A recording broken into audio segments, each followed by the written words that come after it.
Alléluia.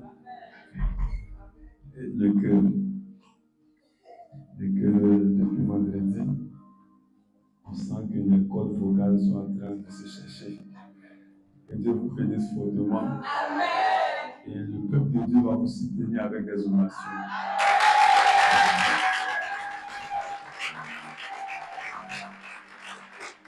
Parce que là, c'est un marathon.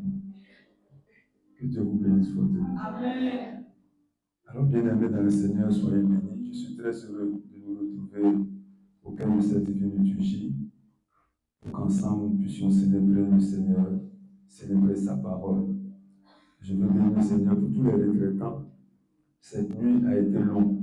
Depuis hier, nous étions en train de traverser la mer Rouge. Et j'ai une seule conviction, nous avons tous traversé la mer Rouge. Ça a été des moments de prière intenses. Et on a pu voir les cieux ouverts. On a pu voir la gloire de Dieu à l'œuvre. C'est pourquoi je bénis le Seigneur encore pour vos vies. Et je veux saluer également tous nos frères et sœurs qui sont sur Zoom.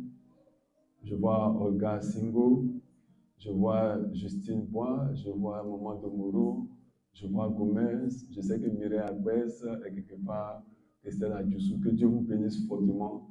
Amen. Et que Dieu vous accorde ses faveurs. Alléluia. Amen. Que Dieu vous bénisse encore. Amen. Qui est content d'être là? Amen.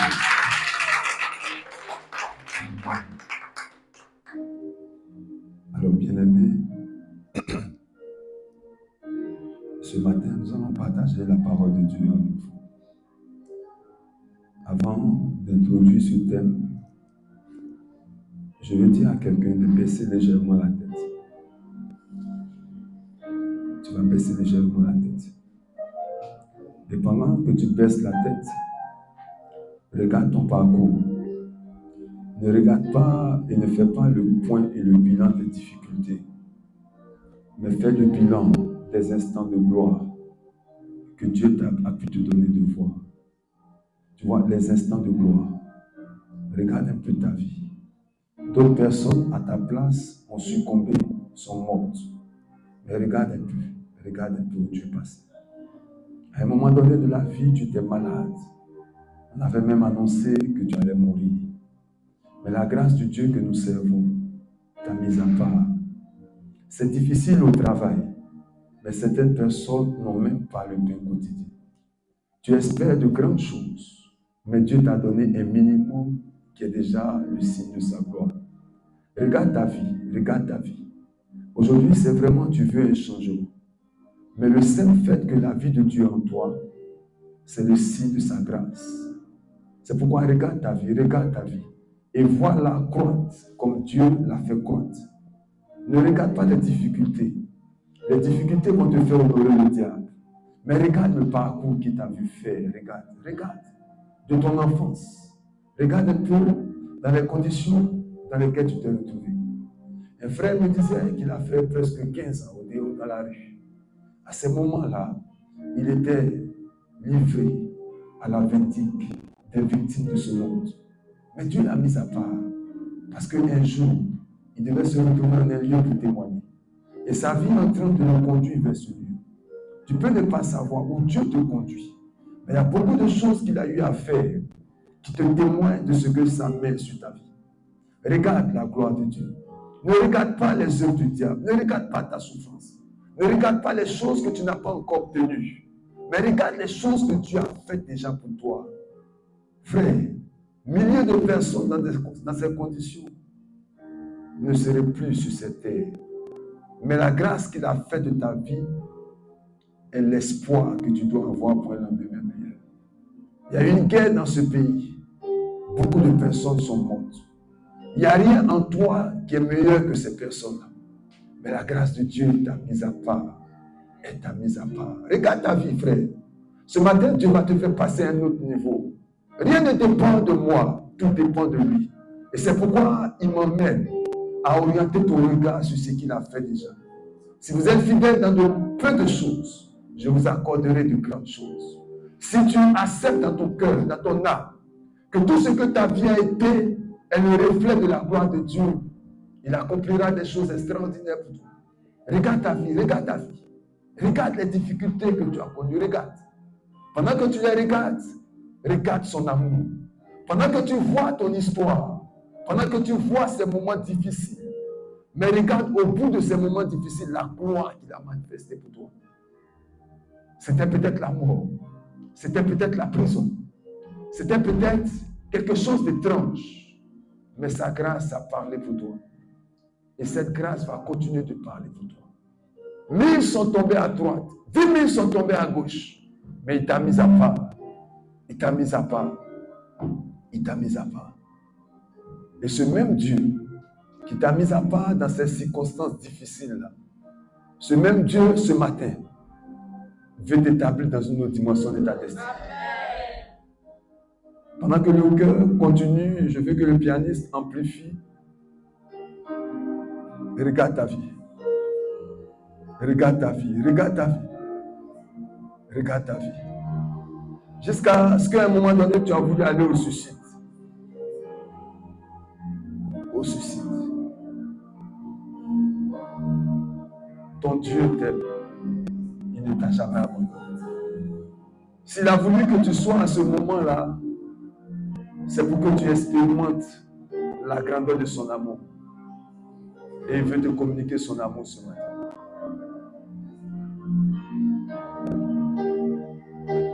Oui, ton Dieu est bon.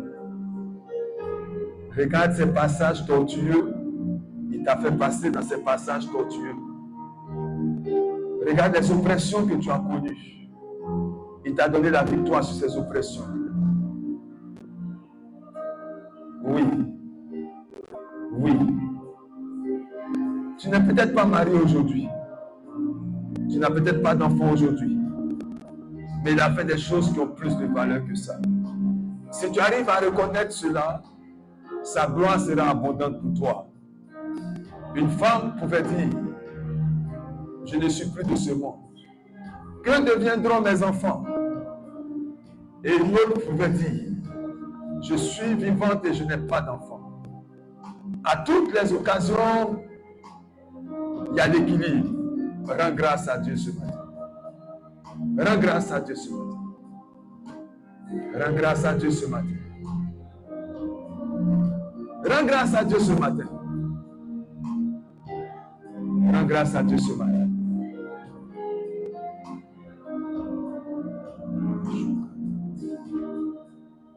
Alléluia.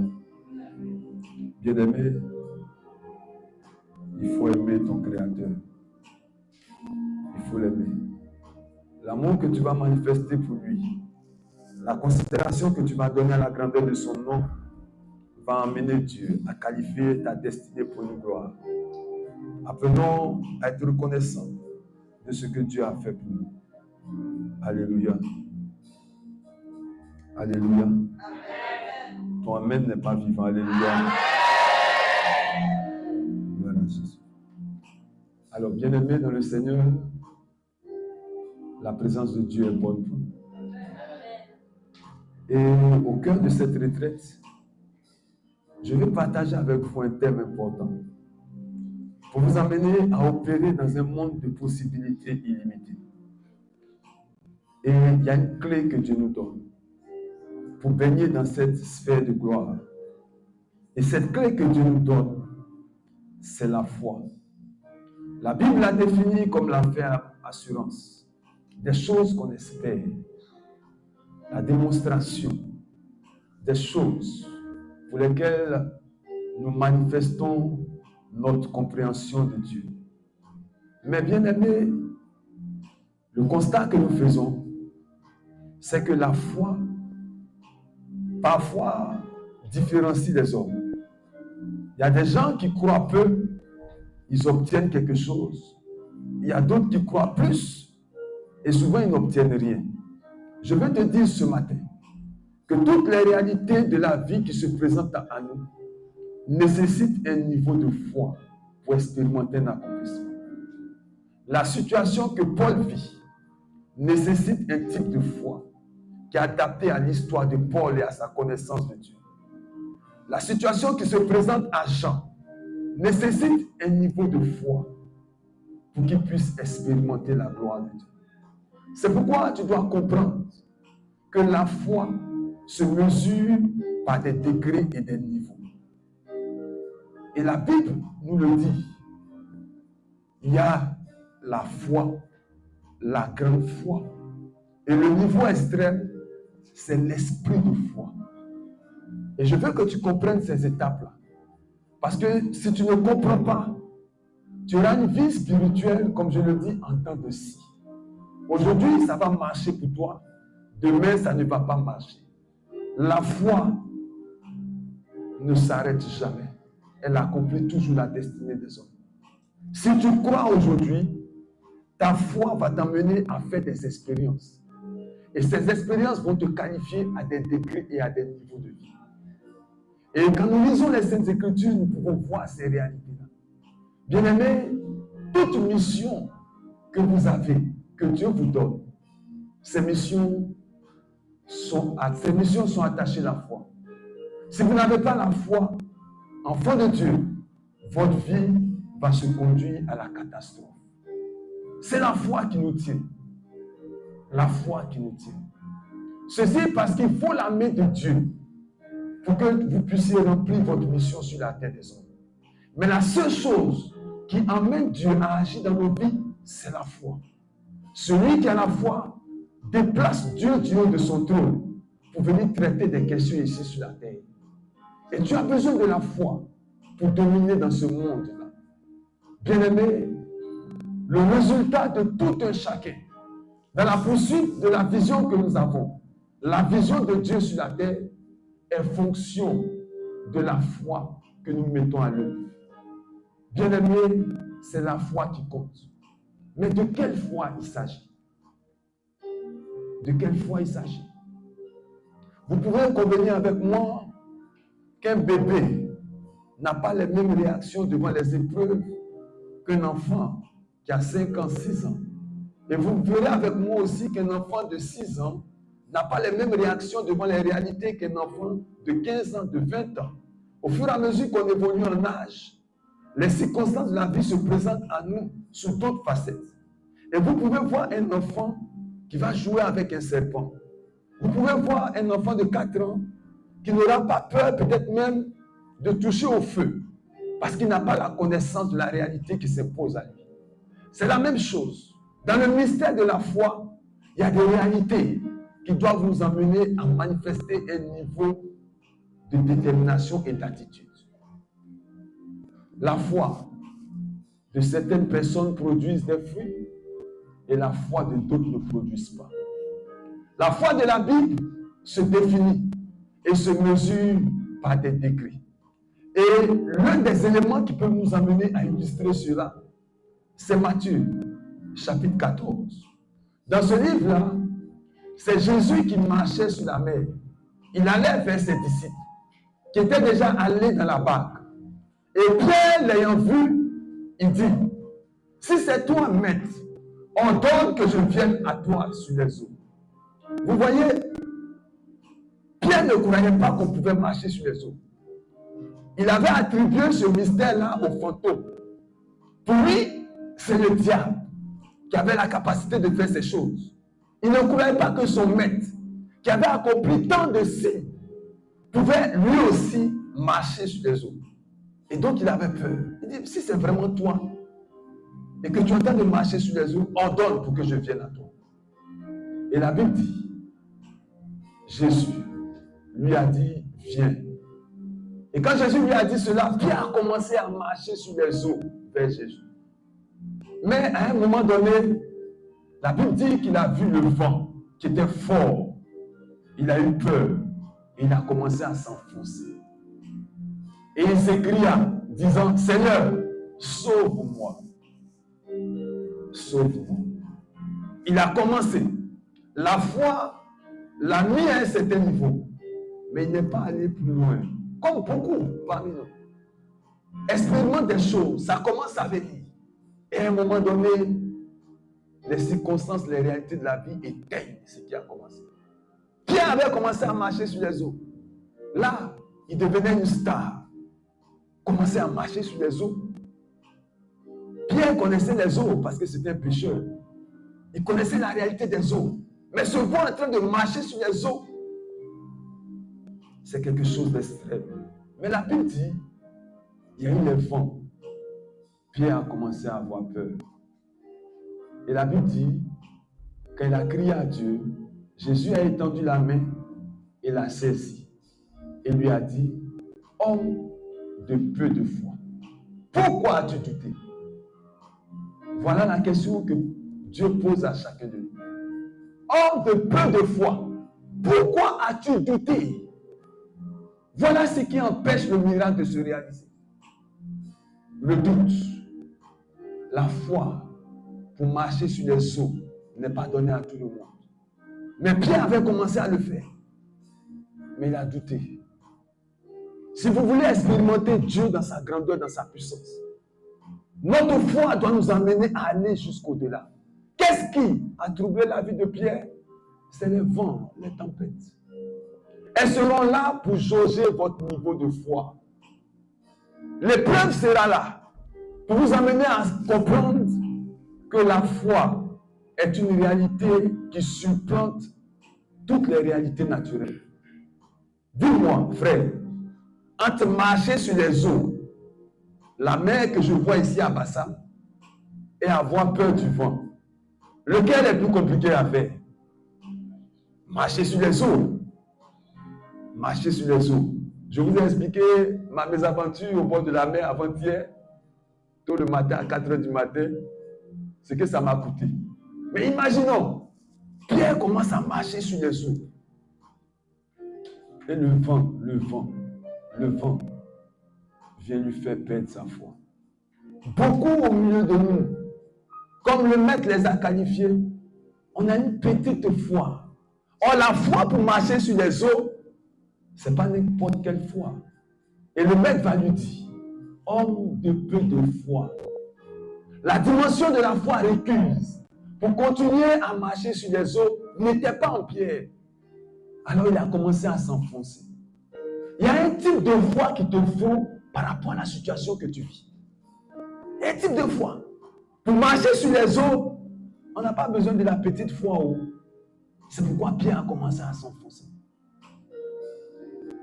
La foi se mesure par des degrés. Il y a une petite foi, il y a une grande foi, et il y a le niveau extrême, l'esprit de foi. Votre niveau de détermination, votre niveau de foi, c'est ce niveau-là qui va vous amener à opérer dans la vie, en fonction des défis qui se présentent à vous. La petite foi ne peut pas affronter les défis. Voilà pourquoi vous devez prendre sur vous de bâtir une foi authentique. La petite foi est susceptible de douter lorsqu'elle est confrontée au vent. La petite foi, quand il y a un vent, c'est fini, elle disparaît. La petite foi ne résiste pas aux tempêtes. Nul ne peut survivre sur les eaux en doutant. Nul ne peut survivre devant la mort s'il ne croit pas en la résurrection. La Bible dit que les derniers jours, les derniers temps seront périlleux. Pourquoi? Parce que ce que nous vivons, comme peut-être souffrance et trouble, vont s'accroître. Le Maître nous a dit que vers la fin des temps, la vie sera compliquée. On va connaître des difficultés, il y aura des fléaux. On a vu il n'y a pas longtemps le Covid qui a paralysé le monde entier. Il y a des guerres partout. Dieu nous met en garde. Il dit le temps va venir où il y aura des troubles dans le monde. Il y aura des troubles dans le monde. Et il nous dit qu'à ce moment-là, nous serons confrontés à des événements difficiles. C'est pourquoi Jésus pouvait dire, quand le Fils de l'homme viendra, pourra-t-il trouver la foi sur la terre? Parce que les épreuves vont s'accroître et beaucoup vont perdre la foi, comme Pierre a perdu la foi. Au fur et à mesure que nous évoluons devant les situations de notre vie, notre niveau de foi doit augmenter. Doit augmenter. Toute chose commence petite, mais elle doit croître. Et ce qui est choquant, c'est que Dieu nous a dit que si nous avons même une petite foi, elle nous qualifie à expérimenter des choses extraordinaires. Il dit déplacer les montagnes. Donc je me dis que Pierre n'avait même pas un grain de poussière de foi. Parce qu'en déplacer les montagnes et marcher sur les eaux, Pierre était loin. Il était loin de la foi. Bien-aimés, les défis de ce monde seront grands. Seule la foi, que je peux qualifier la foi des foi, nous permettra de vaincre. Le peuple qui résiste, c'est un peuple déterminé. C'est un peuple qui est au-delà de la petite foi. Parce que, bien aimé, la Bible dit que la foi vient de ce que l'on entend. Et ce que l'on entend vient de la parole de Dieu. La parole de Dieu va te donner un niveau de foi. La parole de Dieu va te qualifier à un certain niveau de vie. Mais les couches spirituelles que tu dois vaincre pour atteindre le niveau extrême de gloire nécessitent un niveau de foi supérieur. L'autre niveau de foi, c'est la grande foi. La grande foi. La Bible dit que il y a une femme qui était malade. Et cette femme-là a posé à l'endroit de Jésus un acte que lui-même il ne pouvait pas comprendre. Il lui a dit qu'il te soit fait selon ta foi. Et la Bible dit qu'à l'instant même, la femme fut guérie. La femme qui perdait son sang. Elle avait un niveau de foi. Elle dit, si je touche son vêtement. Il n'y a pas une loi en Israël qui dit que pour avoir un miracle de Dieu, il faut toucher son vêtement. Non. Mais elle a posé cet acte de foi. Et Dieu a qualifié cela comme une grande foi. Bien-aimé, la grande foi aura toujours le résultat tel que tu veux et la manière dont tu veux que cela arrive. Dans le livre de Matthieu chapitre 8, on voit aussi que Jésus a été étonné du niveau de la foi du centenier romain. La Bible dit que son fils était malade et il a demandé à Jésus de le guérir parce qu'il dit Jésus peut le faire. La distance n'est pas une barrière. Jésus peut le faire. Et Jésus te dit, je vous le dis en vérité, même en Israël, je n'ai pas trouvé une si grande foi.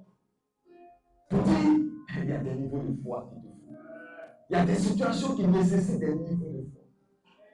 Il dit, je n'ai pas vu une foi comme ça en Israël. Vous verrez que la grande foi réjouit le cœur de Dieu. La grande foi vous amène à expérimenter des résultats instantanés. La grande foi aura toujours, celui qui a la grande foi aura toujours ce qu'il veut. Et ce qu'il veut sera palpable aux yeux des hommes. La grande foi attirera de grands prodiges et vous placera aux commandes des réalités de ce monde. La grande foi est le degré dans lequel vous opérez quand vous devenez un homme de révélation de la parole. La grande foi, c'est la parole de Dieu. La grande foi, c'est la révélation de la parole. Premier niveau, la petite foi. Deuxième niveau, la grande foi. Le troisième niveau, je me pose la question de savoir si beaucoup parmi nous pourront y arriver. Parce qu'il y a très peu de personnes qui ont ce niveau-là. C'est le niveau qu'on qualifie comme l'esprit de la foi. L'esprit de la foi. Bien-aimés, ce genre de foi-là, ça vous amène à devenir Dieu sur la terre. Quand vous avez l'esprit de foi, vous êtes Dieu. Si je peux vous choquer ici. Celui qui a l'esprit de foi est un homme à part. Parce que l'esprit de foi lui donne des résultats que même les promesses de Dieu n'ont pas annoncés. Il décide ce qu'il veut, comme il veut, quand il veut, et cela arrive. Ma plus grande prière, c'est que Dieu me donne cet esprit-là. C'est cet esprit-là que je demande à Dieu. L'esprit de foi. L'esprit de foi. Aujourd'hui, serviteurs de Dieu, on peut opérer des guérisons ici. Et puis ici, on n'opère pas guérison. Deux personnes ont la même situation. On prie ici, ça marche. On prie ici, ça ne marche pas. Quelqu'un m'a dit que ça s'est fait au hasard. Des grands hommes de Dieu, on peut aligner 10 personnes qui ont cancer. Ils vont prier, ça va marcher pour deux. Ils vont dire à l'autre que ta foi n'est pas grande. Tout simplement parce que l'homme de Dieu a un niveau de foi qu'il n'a pas encore atteint.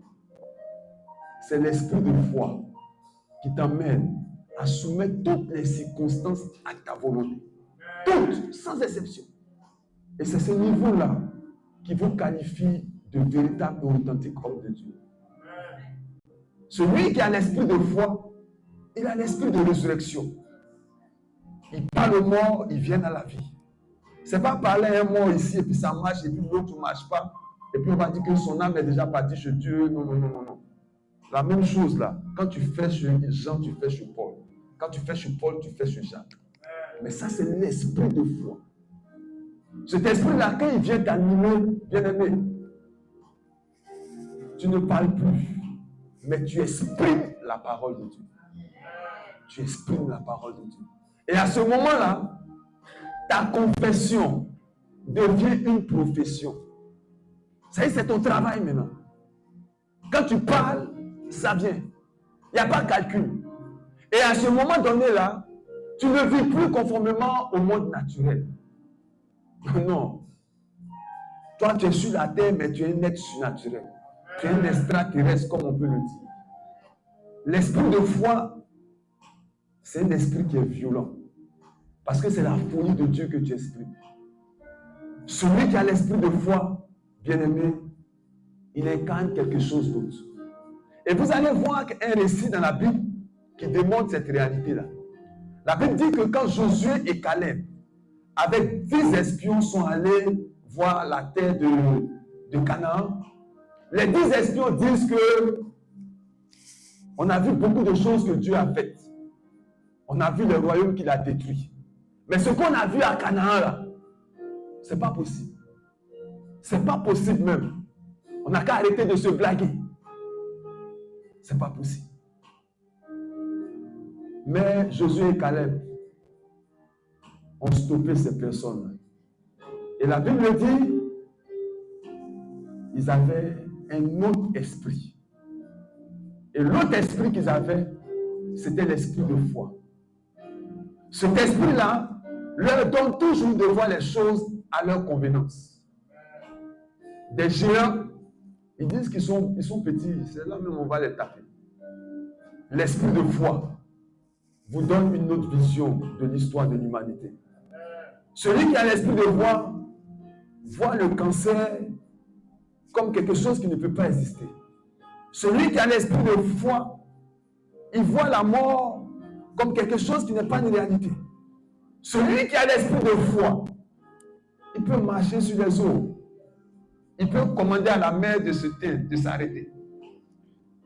Celui qui a l'esprit de foi, bien-aimé, est capable, comme Josué et Caleb l'ont dit, de nous emparer de ce pays-là.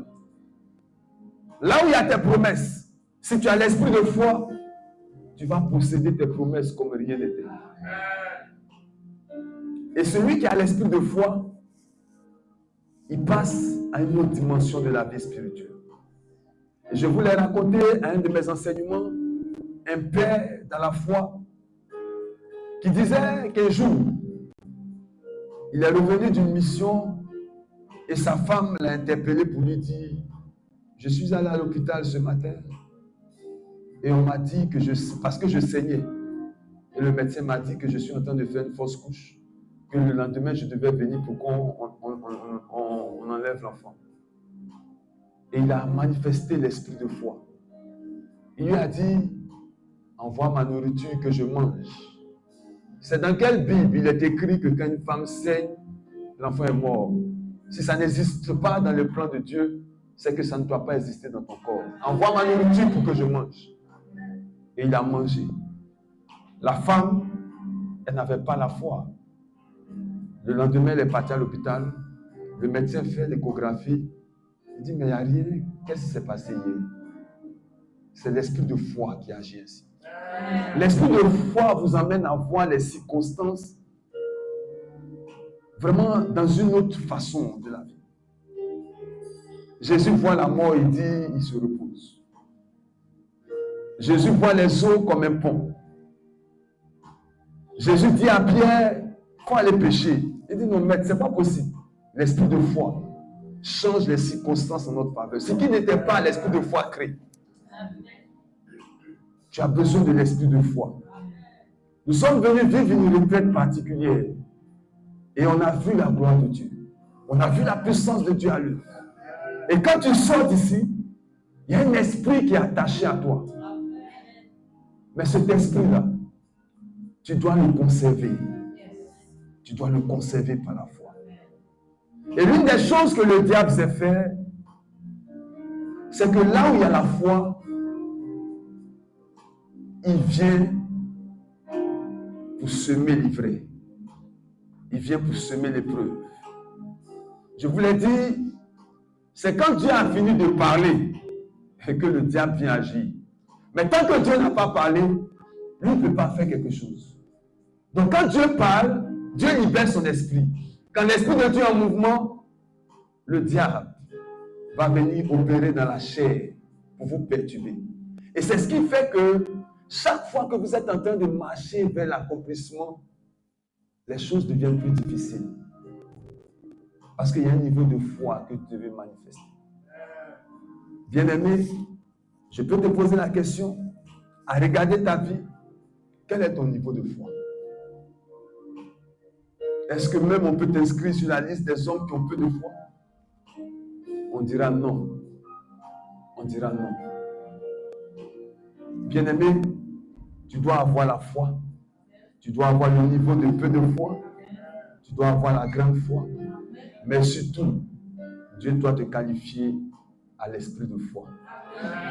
C'est l'esprit de foi qui peut amener un homme à voir les nuages et à ne pas réagir, à laisser la pluie commencer à tomber et d'ordonner que la pluie s'arrête. Et puis la pluie va s'arrêter. Je partageais un de mes témoignages. J'étais encore sur la fac. Et j'étais dans un de mes studios, un studio à la Riviera 2. Et souvent, on partait manger dans un kiosque. Et là-bas, chaque soir, c'était des débats sur la foi, débats sur l'église. Et un jour, je crois qu'il était vers 13h, 14h. On était assis. Et ce monsieur, la paix à son âme. Lui, il n'était pas un chrétien fervent. Donc, il doutait de ce qu'on disait de l'église. Et il y a un truc mystérieux qui s'est passé. Je vous dis la vérité aujourd'hui. Le niveau de foi que j'ai aujourd'hui, à cette époque, je n'avais pas. Donc, je peux m'inscrire sur la liste de ceux qui veulent parler de hasard. Il y a une pluie qui a commencé à tomber. Et ce gars-là va me dire, si tu dis que votre Jésus, là, il fait les choses, tu dis Élie a fait. Voilà la pluie qui vient, il faut arrêter ça. Je vous dis la vérité devant mon Dieu. J'ai ordonné comme ça dans le vide. Je dis, cette pluie-là, elle s'arrête maintenant au nom de Jésus. Et ce que je suis en train de vous dire aujourd'hui, là, si aujourd'hui je suis serviteur de Dieu, c'est que Dieu m'avait prédestiné il y a longtemps. Et quand je l'ai dit ici, vous voyez dans les kiosques, là, il y a les toitures un peu bizarres, ça sonnait, même on entendait la pluie. La pluie s'est arrêtée un coup. Moi-même, j'ai eu peur de moi, je vous dis la vérité. Ce que je venais de faire là, vraiment, ça c'est le hasard. Mais la pluie s'est arrêtée. Ça s'est arrêté même quand il a fini de parler, la pluie. C'est pas une affaire de. Ça commençait un peu, ça s'arrêtait, ça venait. Non, il pleuvait même. Et quand j'ai parlé, ça s'est arrêté. Ah, le monsieur là, il a été touché. C'est vrai qu'on a continué de débattre, mais j'ai senti qu'il a commencé à me regarder dans un angle bizarre. Et moi-même aussi, Je ne savais pas ce que Dieu venait de faire moi, mais c'était des signes pour nous amener à croire qu'en son nom, tout est possible. En son nom, tout est possible. Et je veux croire que ce Dieu-là, qui nous a montré des signes depuis l'Ancien Testament jusqu'au Nouveau Testament, et qui a utilisé Paul pour nous démontrer des choses extraordinaires. Vous voyez, il a dit à ses disciples, si vous croyez en moi, vous ferez des choses plus grandes que celles que j'ai faites. Mais on a vu ça avec ses disciples. La Bible dit que Pierre, son nom, pouvait ressusciter des morts. Jésus n'a pas fait ça. Hein? Pierre passe, Tabitha se lève, la vie revient en elle. Paul, sa pochette pouvait faire des choses extraordinaires. Et donc, notre génération-là, au fur et à mesure que les années passent, que l'évangile se répand, les niveaux de foi doivent être extrêmes. Les signes de Dieu doivent être extrêmes. Et c'est ce que Dieu veut pour nous. C'est ce que Dieu veut pour nous. C'est ce que Dieu veut et va faire pour nous. Je prie que cette semence de foi qui descend dans ton cœur ce matin ne te quitte pas.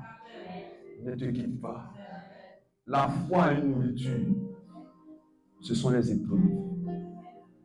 La foi à une nourriture, ce sont les circonstances de la vie. La foi à une nourriture, ce sont les réalités de la vie. Mais la foi, c'est la vérité de Dieu qui ne résiste à rien et qui ne s'arrête devant rien. Et Dieu vous accorde la grâce, au cœur de cette divine liturgie, d'expérimenter l'esprit de foi pour que Dieu vous distingue et vous qualifie dans ce monde au nom du Père et du Fils et du Saint-Esprit. Amen.